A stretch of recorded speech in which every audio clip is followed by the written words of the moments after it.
dans ce nouveau tutoriel dédié aujourd'hui à l'outil Figma, qui est un outil de prototypage. C'est une vidéo qui est tirée de ma formation complète sur Figma, dont vous avez le lien dans la description, et qui va vous permettre de venir découvrir une fonctionnalité qui est très intéressante, et pourtant un petit peu oubliée, et pourtant c'est essentiel quand on fait du prototypage, c'est l'auto-layout, qui va vous permettre de pouvoir venir automatiser des placements et des redimensions d'éléments en quelques clics. Ce tutoriel est pensé pour tout niveau, donc que vous soyez débutant ou expert, ça fait toujours un bon rappel, c'est pour ça que je vous le propose. J'espère que ce tutoriel vous plaira. Si vous avez des questions comme d'habitude, vous pouvez les poster dans la description. Je me ferai un plaisir de venir y répondre. Et vous pouvez également me proposer vos idées de tutoriel ou vos besoins. Et je pourrai faire des vidéos suivant les demandes. J'espère que ça vous plaira. Je vous en souhaite un bon visionnage et je vous dis à tout de suite.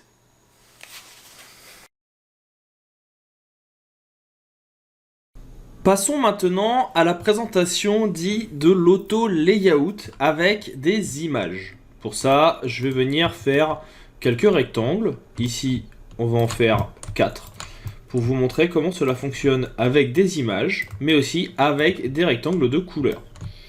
Donc, dans un premier temps, ici, je vais venir placer différentes couleurs sur mes rectangles pour vous montrer le principe. Donc, ici, on va en laisser un en gris qui sera le dernier, et j'en fais un en vert. Et dans ceux qui sont ici, on va juste venir placer des images. Donc, on va venir faire Place Image, que vous connaissez maintenant, et je vais aller dans mon dossier Figma. Je vais récupérer plusieurs photos. Alors j'ai pris des photos un peu au hasard sur Unsplash. L'idée étant de venir les importer dans le logiciel. Donc une ici, une ici, une ici et une ici. On a donc ici nos deux lignes. Et ce qui va être intéressant, ça va donc être maintenant de pouvoir venir utiliser l'option que l'on retrouve quand on est sur un plan de travail, qui va être celle dite d'auto-layout. L'auto-layout, vous allez voir que c'est assez simple. Je vais sélectionner ici 4 images, faire un clic droit, et je vais avoir ici Add Auto-Layout, ou le raccourci Shift A. Je clique dessus. Automatiquement, mes éléments passent dans ce que l'on appelle maintenant une frame. Donc cette frame va contenir mes différentes images et va permettre, quand ils sont sélectionnés, de proposer des options de resize, donc d'agrandissement, c'est-à-dire que je vais pouvoir venir, en venant cliquer ici, et en augmentant par exemple la largeur ou la hauteur, et bien d'espacer mes éléments. Pour cela, je vais juste pouvoir venir en sélectionner un, donc là on est bien, soit en hauteur, soit en horizontal, soit en vertical, vous pouvez changer le sens. Et là, vous allez pouvoir venir augmenter la distance entre chacun de vos éléments automatiquement. Vous allez pouvoir venir également cliquer ici pour venir déplacer les marges à l'intérieur de votre frame. Donc là, vous voyez que je viens les augmenter au-dessus et sur les côtés. Et donc, ça va automatiquement les modifier.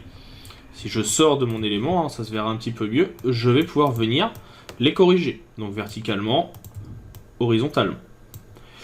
Autre avantage que va avoir cette spécificité, ici je vais pouvoir venir définir chacune des marges de façon différente. En haut, à gauche, à droite ou en bas. Et vous pouvez venir également modifier l'espace entre chaque élément. Donc pour ça, vous avez la possibilité de venir modifier, vous voyez, le contraste entre chaque côté. Donc ça c'est l'espace entre. Là pour l'instant on va rester de paquet. Ce qui va être intéressant aussi avec l'auto-layout, c'est que si jamais vous venez récupérer un des éléments, par exemple celle-ci, et que vous le supprimez, automatiquement, eh bien vous voyez que la composition est modifiée. Si vous venez appuyer sur Alt pour créer un nouvel élément, il est automatiquement ajouté. Vous pouvez bien sûr venir en déplacer un comme vous voulez. Vous pouvez créer un effet d'arrondi comme vous le souhaitez. Mais vous voyez que si vous en supprimez un, c'est adapté. Et ça marche aussi si vous venez ici avec des blocs de couleurs. On a dit que le raccourci était Shift A pour faire une frame. Et pareil, je peux venir ici sélectionner, supprimer un élément, en rajouter un en appuyant sur Alt. Donc on double-clique pour sélectionner l'élément et il s'ajoute. Bien sûr, on peut toujours venir le personnaliser.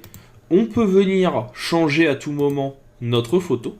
Ça se fait en quelques instants, mais on a quand même de cette façon notre élément qui se modifie, et surtout on a les espaces entre chaque bloc, entre chaque élément, qui seront toujours les mêmes et qui vont s'adapter les uns aux autres. Ça c'est pour la première partie sur l'auto-layout, le niveau 1 dirons-nous. On va maintenant passer à la deuxième vidéo avec l'auto-layout, mais sur un bloc d'éléments comprenant des textes, des photos et des éléments pour que vous compreniez bien le principe. Attaquons maintenant un effet un petit peu plus complexe avec nos frames et nos auto-layouts. On va commencer ici par venir écrire un petit texte. On va écrire titre, qu'on va venir mettre ici en gras et en bleu. J'aime bien le bleu. On va dupliquer. En dessous, pour l'instant, on va mettre description de notre bloc. On va le mettre dans une autre typo, une autre police un peu plus fine. Et je vais sélectionner mes deux éléments et faire un Shift A pour en faire une frame. Vous l'avez ici. On va pouvoir venir augmenter, comme on l'a vu un petit peu plus tôt, l'espacement entre chaque élément, mais également venir rajouter une petite marge, par exemple, de 25 en haut et de 25 à droite, à gauche. On peut également venir ajouter une couleur de fond à notre frame. Donc là, vous voyez que ça permet de pouvoir venir ajouter de chaque côté des éléments et de placer notre élément dans notre bloc. On va pouvoir également, si on le souhaite, ajouter ici un bloc, qui sera un bloc par la suite d'images par exemple. Vous voyez, je viens l'agrandir, et ce bloc, je viens le mettre dans ma frame. Donc je fais glisser, on le met dedans, automatiquement, il s'adapte à la frame. Et suivant l'endroit où vous allez le placer, il se mettra dedans avec les mêmes contraintes. On peut venir y ajouter une image. Donc là, je vais aller chercher par exemple la photo de la petite maison que j'ai ici. Je la place dans mon bloc. Je peux, au besoin, venir cropper pour la centrer un petit peu plus dans le bloc. Ça peut être un peu mieux. Et j'appuie sur Entrée. Déjà maintenant, si je viens modifier ma frame, automatiquement, alors hop, on va modifier l'intégralité de la frame, ça sera mieux. On va avoir nos éléments, vous voyez, qui ne bougent pas forcément, mais qui vont se déplacer si je l'agrandis ou si je la rétrécis.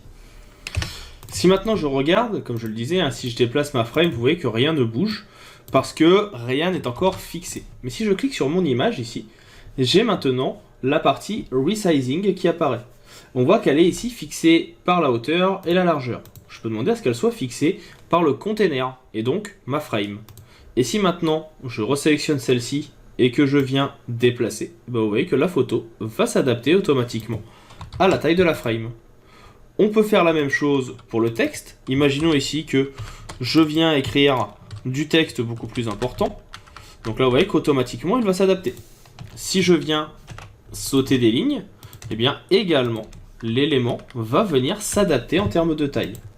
On n'est pas obligé de demander que l'image suive automatiquement le container, parce que sinon on va avoir ici quelque chose qui va être déformé, qui n'est pas forcément adéquat. Mais par contre, pour le texte, il va le faire automatiquement. Parce que ici, on est bien sûr, quand on sélectionne notre bloc, la taille de notre conteneur. On peut demander que ça soit fixe, ce qui fait que si je viens l'ajouter en longueur, donc là par exemple, imaginons que à la suite, je viens d'ajouter des choses, vous voyez que rien ne viendra s'ajouter en longueur, parce qu'on est sur du fixe. Si je demande à ce qu'il s'adapte à la taille de mon conteneur, il s'augmentera pareil, ici en hauteur, mais pas en longueur, parce qu'il gardera la taille du conteneur de base. Ou alors on demandera qu'il s'adapte. Vous allez pouvoir ainsi créer vos propres containers adaptés à la taille que vous souhaitez pour pouvoir avoir quelque chose qui corresponde. Donc là, si je lui dis que je veux qu'il s'adapte au conteneur, il s'adapte automatiquement.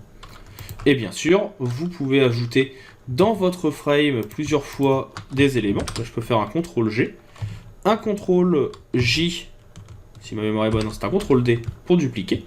Je viens en placer un à côté.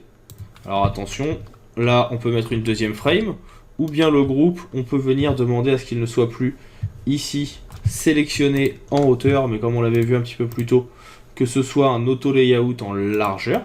C'est possible également. Donc là, on vient cliquer. Il nous met bien les deux côte à côte. Alors il m'a laissé une marge en bas qui n'est pas forcément souhaitée.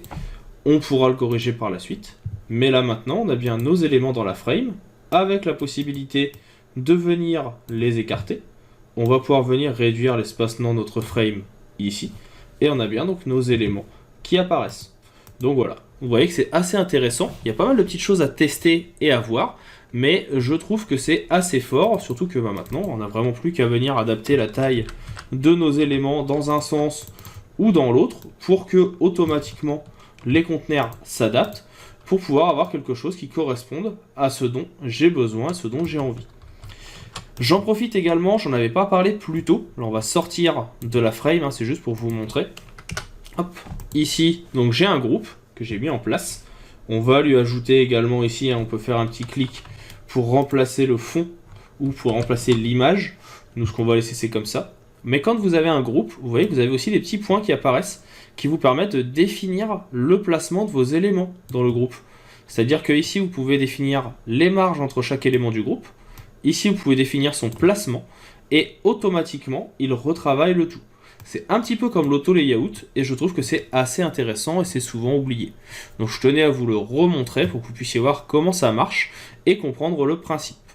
On va maintenant passer à la suite de ce tutoriel avec une vidéo sur la découverte des tranches.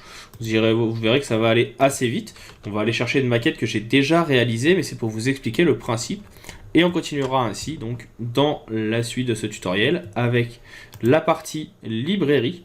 Donc il est ici pour que vous puissiez voir comment gagner un petit peu de temps maintenant que nous avons fait quasiment le tour de toutes les options. On verra ensuite les différents menus restants, les composants ou components, les différents menus, édition, objet, vectoriel, texte, ce qu'il y a dans le clic droit, puis le menu inspection. On attaque ça dans la suite de la vidéo.